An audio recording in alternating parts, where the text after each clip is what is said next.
Okay, we're going to be talking a little bit of bass fishing right here.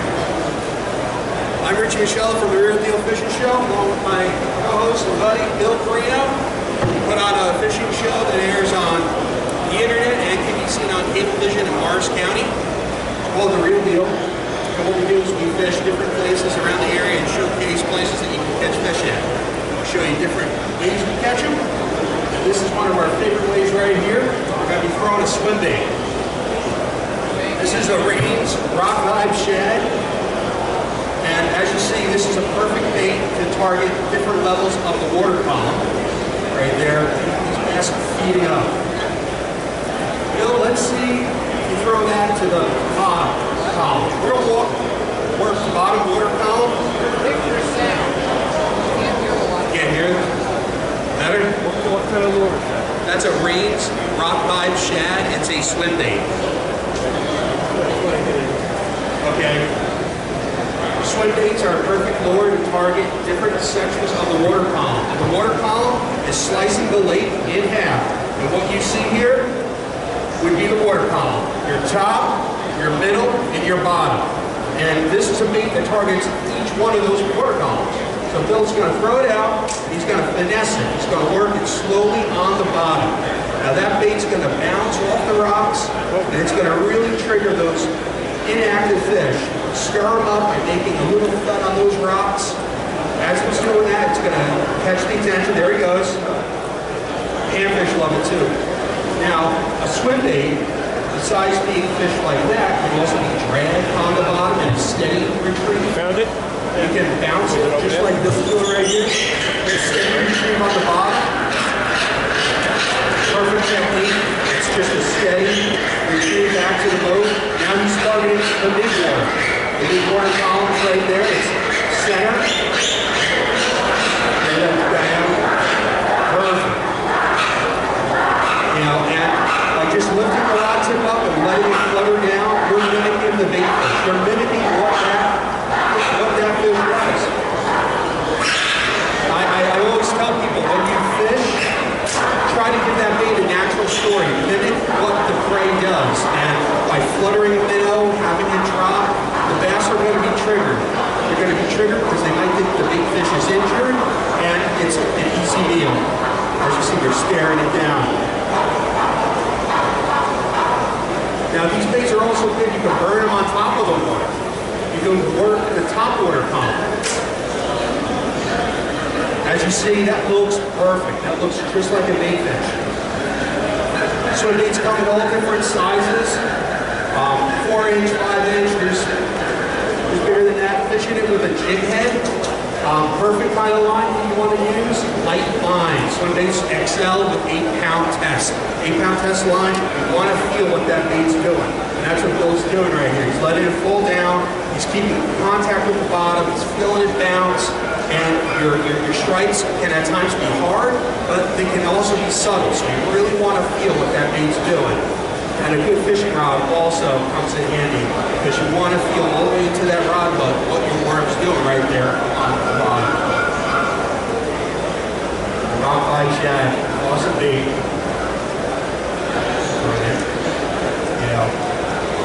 This is a perfect lure to throw in the springtime.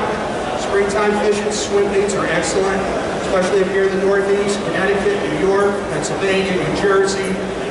Everybody should have a swim bait rig on when they go fishing this spring because these baits are fantastic and they're affordable.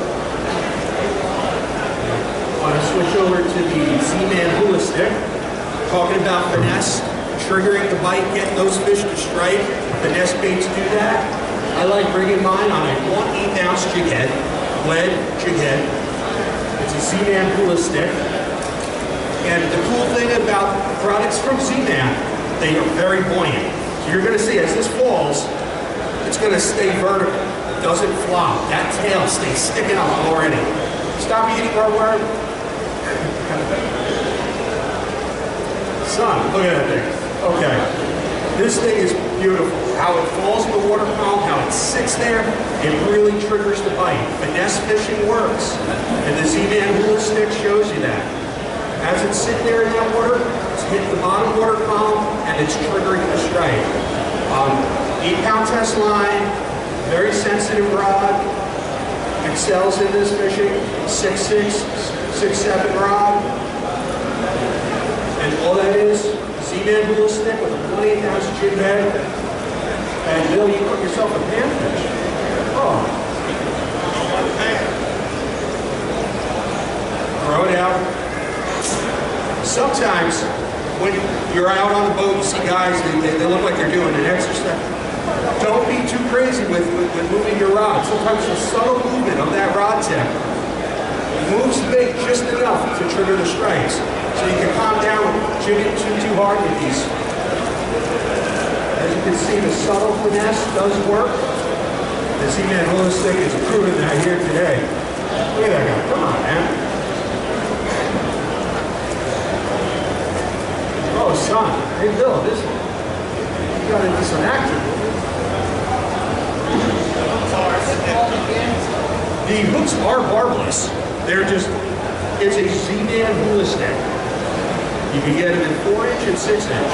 We're fishing right here the 4-inch Z-Man hula stick, and it's available. You can go on to the website for Z-Man, right here on the hat, Z-Man, and they will have tons of plastics like this. They're made with Elastic. It's a different plastic that actually has stretch and pull. So what happens is this bait can outlast a lot of other plastics on the market because of the plastic that it's made up of. It'll take a beat and keep on ticking. Come over to the Real Deal booth. I actually have some there. You can test them out. You can hold them in your hands. You can pull it like this, and you'll say that bait does not come apart. Also great in springtime too, when the pickerel are active and you're fishing this bait, they can withstand pickerel hits without shredding the worm. No, don't mix it with other plastics, as our friend just pointed out. Because it's made up of a different plastic, it will melt any other plastic worm that you put in with it. So the best thing with Z-Man is keep Z-Man and Z-Man packaging. Don't take it out of it. Put it in your tackle box like that. Talking about Z-Man, we're going to move over to my next favorite bait and all-around awesome bait, the Z-Man chatterbait. How many guys here fish Z-Man? Chatterbaits? I love them. They work all year round. I catch it the summer, spring, winter, and fall. Z-Man chatterbait, I like rigging it with a trailer. I like rigging it with a zoom fluke, any kind of a swim bait on the back of it. Throw it out. We're going to trigger the bottom water column, so let's fish it low. Now as it falls down, Bill's going to lift up his rod tip. And this technique that I like to use is called stroking, where you let the bait hit the floor, and you pick it up in the water column, and you let it fall back. I've caught more bass this season catching them on the fall. When that bait is dropping, it's just falling down. It's hitting that mid-water column back down to the bottom. That's where they're smashing it. And the Z-Man chatterbait, phenomenal lure. It's a combination. It's a combination lure between a swim bait, a crankbait, and a jig. It has the cranking style of a crankbait, that good hard wobble that you can feel right up into your rod tip. Very, very cool lure to trigger those strikes. And you can fish it in a lot of situations that you would fish a spinnerbait in. And you substitute it with a chatterbait. You can fish deep lead edges, main points, jigging it. As you see, now you burn it on top. This lure now targets the top water column, where you can just burn it right on top of the water surface. Create that weight. Drive those bass crazy.